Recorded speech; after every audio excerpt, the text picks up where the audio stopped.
All right. So Colts fans, if I do end up posting this, because I don't know if I'm going to post, I might just do a transcription. But Colts fans, if this is up, I would like to welcome you guys to the first film session of the off season, and we are joined by Ben Banogu, Colts second round pick from last season. Had a really good rookie season, and I've kind of seen circulating a little bit on Twitter a new nickname, Crash Banogu. Is that the one that's going around now? Is that kind of new, or have you had that for a while? Yeah, it's kind of new. Just kind of came up with it one day, and me and actually Brett Yaris trained with him when I was out there working out with him. It kind of happened, so I liked it, stuck with it, and I'm trying to make it a trademark thing. Yeah, no, Brett's a good friend of mine, and we were talking about, and I saw him talking about on there. And as a kid who played a lot of Crash Bandicoot and has nightmares from that, hopefully you can bring that to the game, and you got to develop the spin move for sure if you're going to do Oh something. yeah, yeah, But for sure.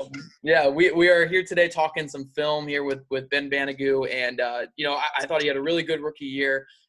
There's definitely a lot to look forward to in the future here. But before we jump into some of these clips here, I do want to ask you a couple questions starting off. And the big thing I think that people want to know is, going up to the NFL level. Obviously, you came from a really good school in TCU, great coaching staff there. Jump up to the NFL level, and I'm sure that's a big learning curve for you. Just getting against NFL tackles and OTAs and all that kind of stuff. So, what would you say is kind of the biggest learning curve for you that rookie year, and what did you really kind of learn throughout that season and really improve Um, I think the biggest thing would just be in college. You're so used to being the guy, um, going every rep, playing every snap. So I guess the biggest thing was just knowing your role and knowing how to help the team. And I think I kind of figured that out as the season went. It was kind of tough to struggle with. I think for all rookies, it's like that, unless you get put in a certain situation. But um, I'm trying to kind of learn from my mistakes and the stuff that I did well this past year and build on it and try and have a really big year this upcoming year.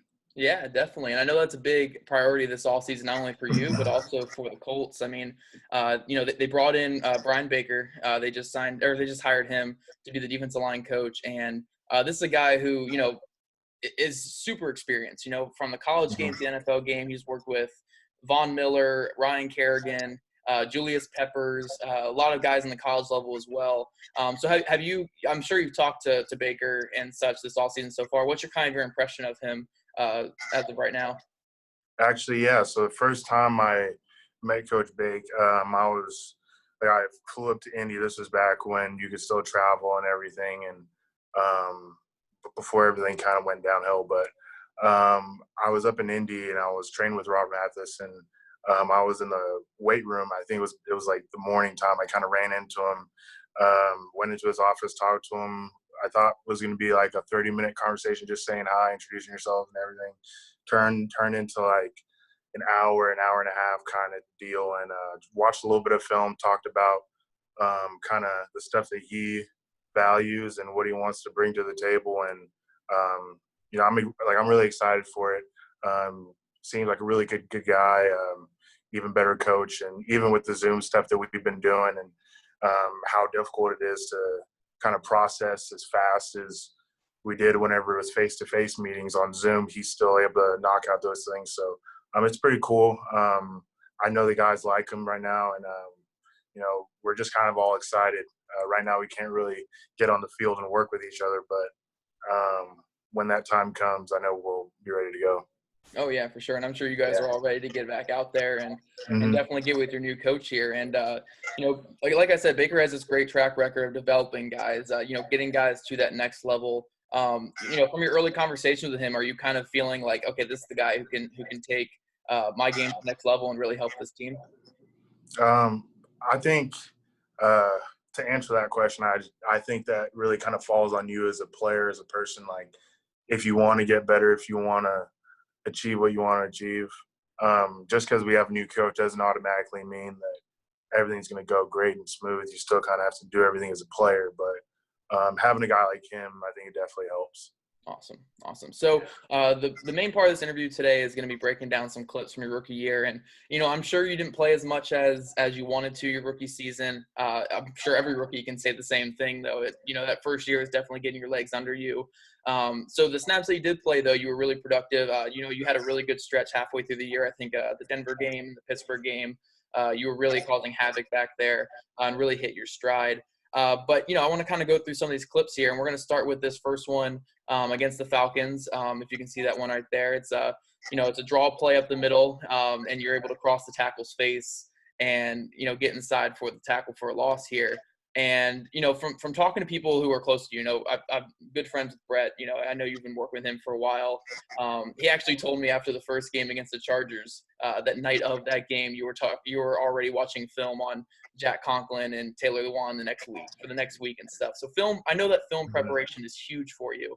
And the big thing with this clip here is I noticed that you see that draw play real quick. Like right here, you're already noticing that's a draw play coming. So how are you able to diagnose that? What are you kind of seeing on film, and what really pops to you that says, okay, this is a draw play coming, I need to crash inside? Well, so I don't really remember the down and distance, but it was probably, it was a down and distance, and obviously they're in shotgun. So, I'm looking at 10 personnel right now, and I'm seeing that they're in the middle of the field, so they're probably going to go shot or they're going to go draw because they know that we're playing for the shot. So as soon as the ball snapped, I'm reading my tackle. I'm seeing what kind of set he's giving me, and he kind of gave me like a jump set. He didn't jump out at me, but he tried to cut me off. So like I figured, all right, I'm getting high hat, but he's not going anywhere. And then once I kind of read through his shoulder and I saw the running back just kind of pause and head downhill, that was my hypothesis that it was a draw. So yeah. Good play though. Yeah, and that's just a big part, especially being someone like you. We're drafted to be that pass rusher, so you're always keying that pass. I'm sure that's a big thing for you. You're trying to key that pass so you can get after the quarterback. So it's always big to be able to key these plays quick. When it comes to crossing a tackle's face, though, like this, you always have to be careful, especially when they're jumping you, to not open up too much of your body. You don't want to open up your chest plate, expose your body there, and get hit. So what's kind of key for you to kind of being able to keep yourself clean as you're crossing the face there? I know you swat the hands really well here, but what's kind of your key there to kind of being able to cross that face and get across to make this play? Yeah, so I think the way that I kind of do it is since I knew, like once I knew that it was a draw, you see I planned it, and I knew for a fact I needed to knock his hands down, obviously, because if he got his hands on me, it would have been a lot tougher. But I knocked his hands down, and I tried to clear my shoulders through. Like I tried to run through him and instead of around him. And I think that kind of helped me a lot in that play. Because like if I wanted to like try and run around him, I would have ended up running to the nose or not really gaining ground up the field, putting myself in a chance to make that play. Yeah, for sure. And you don't want to overrun the plays, but you definitely want to get that penetration and get in the backfield. And a big part of the Colts defense, from everything that I've seen and studied and heard from people around the organization and stuff, it's a defense that's really predicated on disruption. Shooting your gaps, getting upfield, disrupting plays and stuff. So I guess how does your kind of responsibilities up front kind of differ with the Colts than maybe what it did in college with TCU? Is it more of a predication on getting upfield, getting to that backfield, disrupting the play, or kind of how does your role kind of differ a little bit from TCU? Yeah, so I'm going to start off with the Colts. So for our defense, our defense is an upfield pressure defense. We're trying to work up the field. We're trying to gain ground. We're trying to take away steps. But at TCU, we're more lateral movement. We're like more of a gap scheme. So you weren't really coached to like come up field. You were coached to laterally move, stay in your gap, and then make the plays that come to you. But TCU was a lot more communication. There was a lot more pre-snap stuff that the DNs had to do. A lot of checks that you had to make with the linebackers and safeties. Mhm. With the Colts, you get the play call and you might get a little bit of stuff, but it's kind of all technique and not as much scheme at that point. Um, and I kind of feel, like I enjoy that more than, reading a lot. I mean, you're telling the defensive end, look, all you got to do is this, just go. I Mhm. think, that helps everyone play faster. So I really enjoy the defense. Yeah, and I mean, I guess that game kind of fits the NFL a lot better. You know, the Mhm. NFL is so predicated on creating negative plays, and it seems like what the Colts, this defense, the style of defense, what you guys are really good at doing is, creating those negative plays. Is that kind of a point of emphasis for you guys, and not only in this defense but in your guys' meetings and stuff? Is getting those negative plays, get players behind the Mhm. line of scrimmage? Yeah, I mean, it's always big. You always want to go out there and, especially on P and 10, going out and stopping the offense, making them lose yardage, making them play from behind the sticks, because then you have more passing downs and Mhm. the offense gets a lot more simple. So, we coach it and we work on it, but I think every team should, or they probably already do. Yeah. Um, and you know, it's fun. I love playing for our defense. Um, it's a cool defense. It really highlights your athleticism, your speed.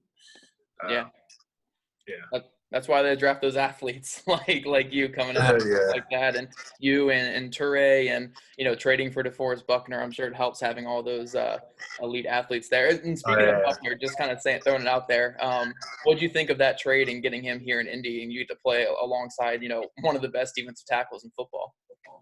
Man. So I was excited. I was pumped because when you have a guy like that in the interior that can push the pocket back and just disrupt everything.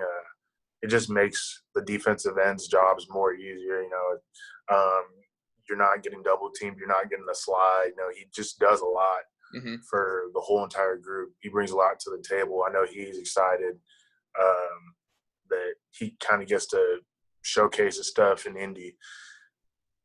Yeah, it's gonna be fun. You guys are gonna have Mhm. a great defensive line, especially with him in the mix this year, Yeah. and you guys with all your work doing, and that kind of is a good segue to this next clip here, because I think this play right here shows off kind of everything that I'm sure you're working on this all season, everything that you've kind of been putting together.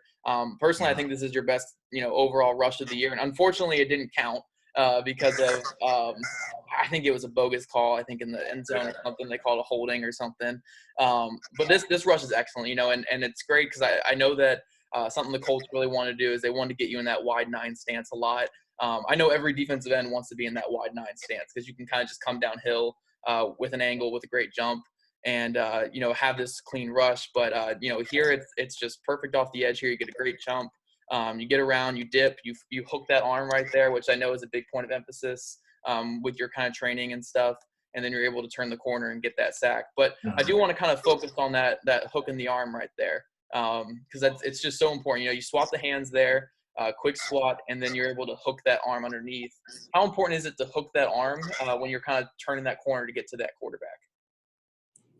So I mean that's big. So I'm hooking the outside arm, Hmm. and I'm trying to propel myself forward so I can shorten the edge. And it kind of helps me run the hoop quicker or faster. Um, and obviously, you saw me run the hoop, and then I was trying to get the ball out.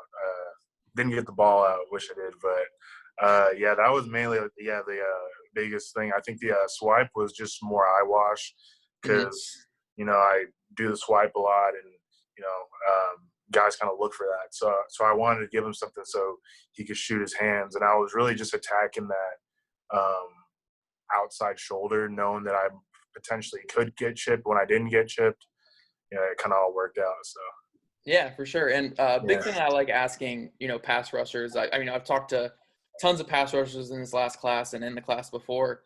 And the biggest thing I like to ask them is, when it comes to a pass rush plan, we always hear, pass rushers need to have a plan of attack in order to be successful in this league. And, I I noticed that on a lot of your rushes, you are trying to just run that hoop. You're trying to get that speed. You have some good two-hand swipes in there quite a bit too, and you swipe the hands a lot. But when does that plan really come into fruition? You know, when do you kind of make that plan of attack? Is it during film study throughout the week when you're studying, like, okay, this can work against this guy? Or is it kind of in that split second where you see the guy step and you kind of are breaking down what he's doing? Like, when does that plan really kind of come in? So I think you kind of have a plan when you watch film and kind of know your opponent, and you're doing all the prep for it, and then you get hit in the mouth. So you got to come up with a new game plan. Yeah. So everything that I kind of work on and look at during the week, some of it sticks, some of it, he might have worked on and changed because, it's a week to week basis. So it's always changing. But I think when you really get a good feel of in-game situations and, how a guy's blocking you, that's really when you kind of see the plan and everything kind of work out. Yeah, for sure. And, I don't want to kind of put you on the spot here, but, for instance, with this one, it's you go for the speed rush, you run on the hoop. I know you're starting out wide because you're expecting the chip from the running back here. But what are you kind of seeing from this tackle maybe in your film throughout the week, or I don't even know who this tackle is, to be completely honest. I don't want to – I'm not trying to bash the guy by saying I don't know who he is, but I'm not too sure who the right tackle is there in Denver. But what are you kind of seeing, I guess, throughout the game and throughout the week that kind of makes you say, like, okay, I can run the hoop on this guy, I can get around the edge, and I can, create some havoc on that outside? Yeah, so I was just kind of was looking at a set from the beginning of the year till around this game, and like even last year, and just trying to know my situation. They came out in shotgun on the 7-yard line, so I was thinking, all right, quick pass or something, or it's going to be a pass or draw. I know Darius, has man on the back. So I'm worried about the back, but I know the back is probably gonna quick release because the ball's coming out quick. Yeah. So I think like that point, my mindset was just trying to beat that guy to that point, because he's a vertical setter. It's a lot different than what we get in practice. Some of our guys, like Costanzo and Braden, are more they're more angle setters. Yep. So I was watching that vertical set, and that's really why I got out in that wide 9, because I was going to beat him to that point. Once I beat him to the point and I hooked that arm, like, I knew I was good. Yeah, and I love that you brought up the angle setting there. That's something I study a lot. When Howard Mudd came in and worked with you guys a little, or worked with the offensive lineman a little bit. Chris Strasser, I know, is a big angle set guy, and that's why Braden and Anthony Costanzo are really big on that. How would you kind of adjust, I guess, your stance and your point of attack if this were an angle set? Would it kind of be the same way, or do you kind of attack vertical sets and angle sets differently? Like, how do you attack those types? Yeah. I think so. Yeah, I do attack those differently, and it's also based on the situation, and if I have like a nearby chipper or a really tight slot or a nasty set next to me, that can all change with my alignment. But generally, if I have a vertical setter, I'm gonna line up a little bit wider because I'm gonna play to my strengths, my speed. Some people say, well, the wider you get, the further you away from the quarterback.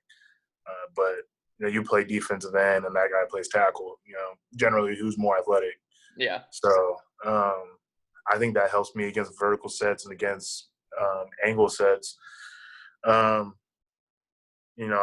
try and stay about like a yard and a half outside his outside foot, but I kind of play around with that too, because we do a lot of movements and stuff, and sometimes I want to show movement, but really not be on the move.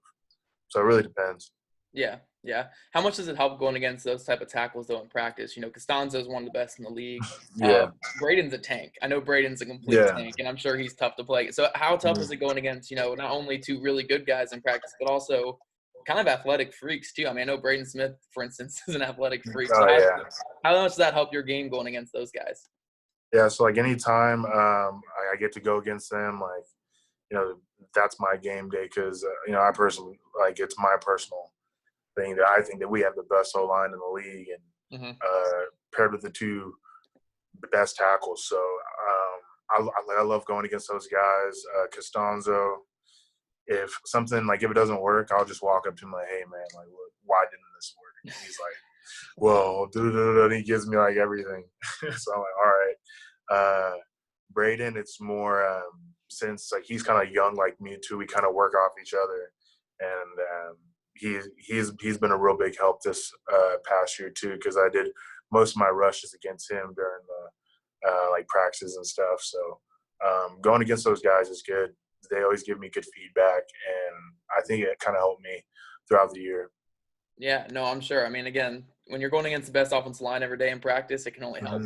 Yeah. Getting to the next clip here. Let me click this up. And I think this was, the one that goes on all the highlight reel and stuff. The one that was, let me move this down here.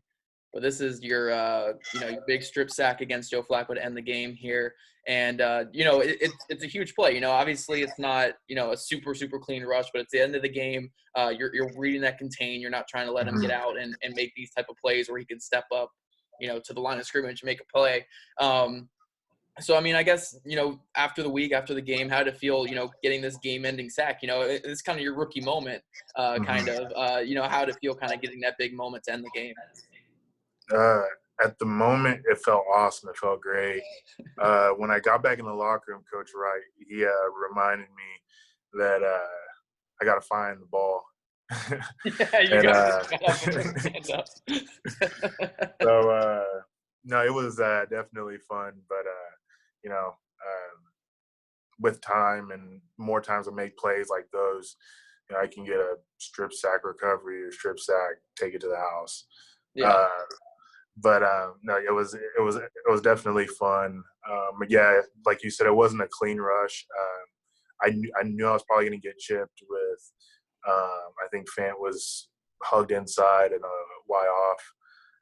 Yeah, there was. And so I kind of was like, all right, I'm going to let it open up for Jabal. And then when Flacco stepped up and kind of was buying time, I knew I had enough time to chase him down, or at least he was going to throw it away.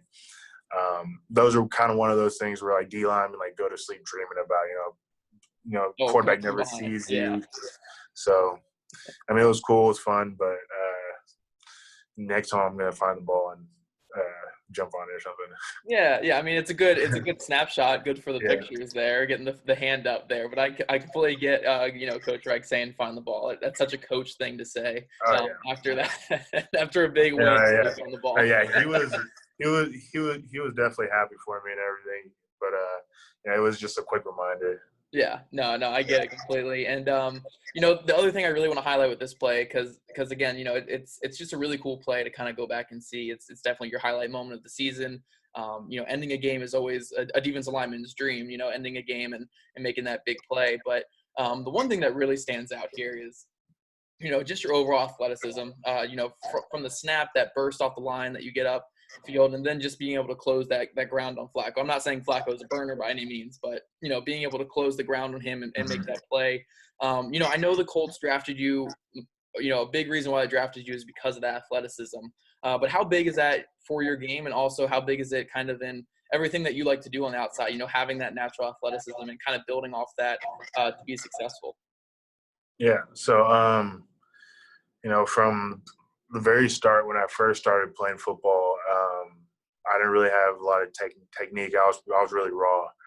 So I had to rely on my technique. I had to know my strengths, know what I was good at, know how I was going to make plays on the field. And with time, I kind of built up that technique. I'm still learning, still working on it. But plays like those, you can cut the tape. You can go back. I make plays like that all the time. Yeah. But that's just hustle. That's want to, and that's I'm going to get there before anyone else does. We have a couple guys like that on our team, and I think that's why the Colts, grab guys like me and guys like Darius, Hook, Kenny, Justin, guys that have a lot of want to, because that's what the game's about. Yeah, and the rookie class last year was a lot like that too.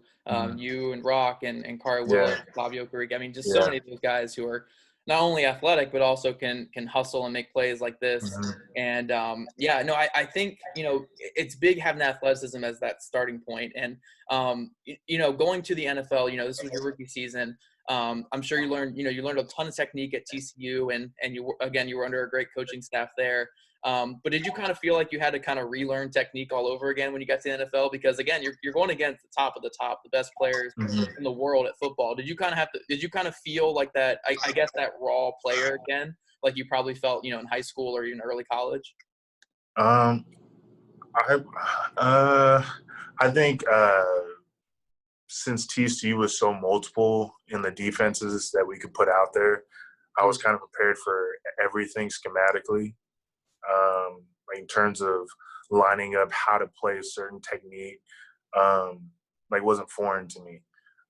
So those things I could pick up quick because each team is different and how they coach things.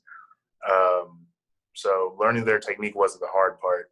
I think building a good pass rush plan was yeah. my main thing going in, and you know the toughest part about it is you can always have a good plan, but it happens on the fly. So it's something Hmm. you have to constantly rep. It's something you have to be confident in. Something that you have to see like you're not going to get to where you need to get to until you start seeing positive results from what you're working towards. So you could do all the work in pass rush, but if you're not getting any sacks, what are you doing? Hmm. So that's the plan, man. Just working on the stuff I need to work on so I can see the results, not only in the stat line, but also like on the field. Yeah, no, absolutely. And then, just kind of touching on this, this is kind of a similar one to the Joe Flacco one where you get upfield, and you're able to kind of come back and track Deshaun Watson. Um, you know, Going against a guy like Deshaun Watson, this is always a possibility of him. He likes to move in that Mm-hmm. pocket, get upfield. So are you kind of aware of that in your rush here? I mean, I see Al-Qadim Muhammad on the other side doing kind of the same thing where he's kind of Yeah. stopping his rush. Was that kind of a point of emphasis for you guys in practice? Like, hey, he likes to move in the pocket, try to keep him in the pocket and be aware of him getting out of there? Yeah. It, for Deshaun Watson, he's different than a lot of quarterbacks we face because he's like a Houdini back there. He's quick, he's fast, he's elusive. So when you're rushing, you kind of have to know who you're rushing, like the tackle you're going against, but you also have to know the quarterback that you're rushing against, what are his tendencies. So if you can pause it, probably whenever I knock the guy's hands down, Yeah. I can see through his shoulder. If I wanted to strain still, I could probably run the hoop. A guy like Joe Flacco would Mhm. just stand there. He wouldn't move. Or he'd kind of not be as quick as um, Watson in this movement right here. Yeah. Uh, so since I know he's going to jet it out there, I know that, all right, even though I could probably work it up, I'm just going to counter back. So I use the tackle's momentum to kind of slingshot my weight back down, knowing that I got a spy guy helping me out. So I'm just really only attacking his outside part, and I'm reaching for the ball. Don't end up getting the ball, but eventually it'll start coming out. Yeah, it definitely will. I mean, the more you're Yeah. taking guys from behind like that, when running the hoop or coming back on plays like this, it's going to come out. Watson always somehow holds on to that ball. I don't know how he always does it, but Yeah. he's one of the best in the game for a reason. Mm-hmm. I kind of want to go back a little bit to our last conversation here, or like you were talking about developing that pass rush plan and really getting used to, even in the game when you're under fire and stuff like that, still understanding your pass rush plan. And I know you've worked with, Robert Mathis a lot in the off season. You've worked with Brett before. So I guess going with Robert Mathis here, what has he really done for your game? From your training or stuff. What's kind of been the biggest points of emphasis that you guys have kind of gone over in your training with Robert Mathis? Yeah. I think just my rush angle. That was a big one. Yeah. Just um, usually your angle takes you to where your rush wants to go or where you want to go. Um, working my rush angle and then working my hand movements, obviously. But I think it's mostly just repetition. It's Yeah. it's doing it over and over again, and we got kind of we got placed in a bad time where we're in the quarantine days, and I don't know when Steph are going to start getting let up, but you can't really get that work day in and day out, so you kind of have to do everything on your own or meet up every now and then. But I firmly think that the biggest way to be a great pass rusher is just through repetition, through working it every day. Absolutely, absolutely. And then for the final clip here, I wanted to go back to that effort. You were talking about the effort earlier, and this is one of my favorite effort plays of the year. And it really doesn't even pop up on stats or anything like that. You're over top the tight end here. You're right over his face here, and they run the stretch play. And the tackle reaches out on you here, but you do a great job of staying upright, fighting through that, getting to his outside shoulder, and driving that play wide, which allows Kenny to come up and make this excellent tackle for a loss. But again, going back to the effort though, I mean, it's not just you; it's this whole defense. Look at this whole defense just crashing down. It's just so big when it comes to this defense here. I know it's something that you had on film at TCU, and I know it's something you've always had in your career, but how big is that emphasis in the Colts locker room to, have everyone crashing the ball, having that effort and kind of, forcing those plays to be these negative losses like that with your effort? Yeah. So Coach Flus he has everything squared away for us. He has a loaf sheet and everything. There's getting passed up. There's out of the stack. There's any type of way that you could consider a loaf being made. He's made it. So that's a non-negotiable with us. So we always got to fly around. We always got to run. And I mean, that's the kind of guys that he wants in the building. That's the kind of guys that Ballard wants. And I'm blessed that they kind of saw that in me, and my thing is just to keep being that guy that can hustle and fly, and same as everyone from top to bottom on the roster. Guys that work hard, guys that want to find the ball, want to make plays. You can see it everywhere. Yeah, for sure. And then going to this overall play here, this is a stretch play to the outside. The tackle gets on you kind of quickly here, but again, you do a great job of fighting with your hands, breaking his hands, and just getting up to that shoulder and forcing it to the outside. What's kind of your overall technique and your kind of plan of attack when you see, hey, that stretch is coming my way, and I kind of have that. I have to force this outside. What's kind of your like process and your reads there when you have that ball coming to your side there? Yeah. Can you bring it back to the start of the play? Yeah. Yeah. Okay. Yeah. So I'm thinking that I have to play that C gap, and I'm getting hard zone. I take a false step, which kind of, if you stop it right there, like it gets me like kind of stuck in a bind. Yeah. So either I try and tag it, but we're not allowed to tag with a 3 technique next to us. So I have to fight outside the gap. Like I have to maintain that outside leverage. So I'm just kind of working. I'm trying to find everywhere I can. I even throw the hook in there. Hook is a great move to use because you're taking away their outside leverage, their outside post, because they want to bring you in. So they're trying to get you here and they're trying to torque you in. Yep. But if you get this outside arm down, the only thing that they can do is kind of work with you or drive you out. So once I get that hook, I know I'm kind of good. I just got to keep running my feet. And eventually, he lets go of me. And, Kenny is there to make a play. I'm there to make a play. I think Walk's there to make a play. And we have guys flying the ball. Yeah, and that kind of goes back to kind of like what you were saying, with TCU, all of that gap discipline, getting lateral and stuff like that. It's important on these kind of read plays. You have to have that gap integrity and get to that spot no matter what. And again, you do a great job of getting to that spot because if you're not there, I mean, again, this lane is right up the middle between you and Kenny if you don't get there, even with the false step. So yeah, this is a great play here, and yeah, I mean, again, I think this was a really solid rookie year for you. I'm sure that you've gone back and watched pretty much every one of your own snaps and stuff like that, and you've reevaluated everything that you've kind of done this past season.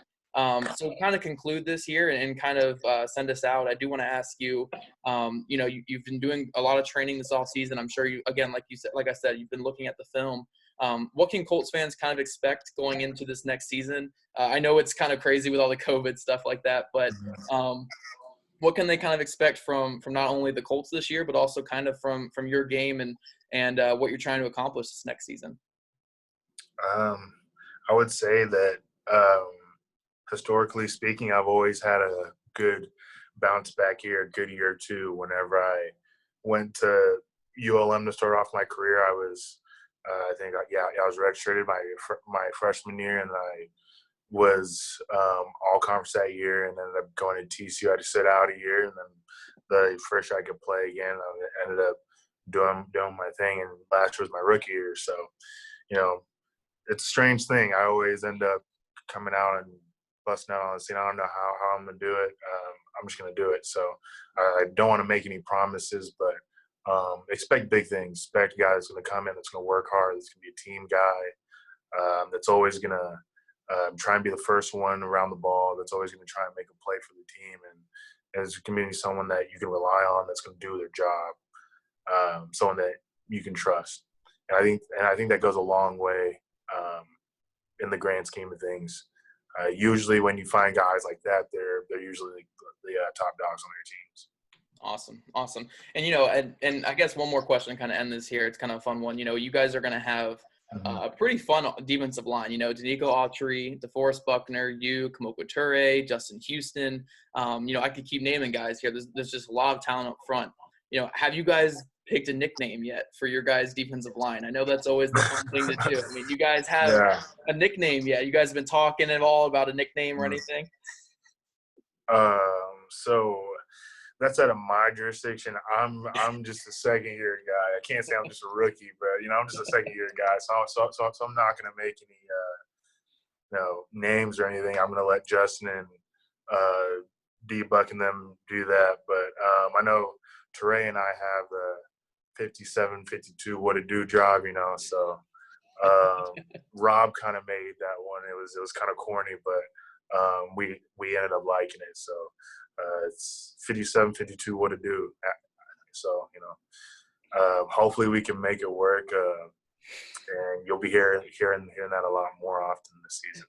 Awesome. Well, hopefully we get to see you guys meeting up with the quarterback a couple times this year and, making some big plays this next season. I'm really excited for the development of not only you guys, but also this defense and this defensive line this next season. I think it's going to be a big year for the Colts, if everything gets going after COVID here. But, I want to thank everyone who's tuned in here for this film session with Ben Banogu. It's been a blast just going through some of these clips here. And, like you said, you're going to have this big year too. So we're going to have to come back and break down all, whatever amount of sacks you get this next year, all 30 sacks, whatever it is. We're going to do this again this next off season and break down all your sacks. What we're going to do.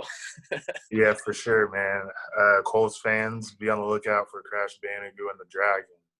The Dragon, obviously, Kemoko Turay. I know he's looking to have a big bounce back here too. So I'm excited for him. I'm excited for me. I'm excited for this team. And I'm excited for Colts Nation.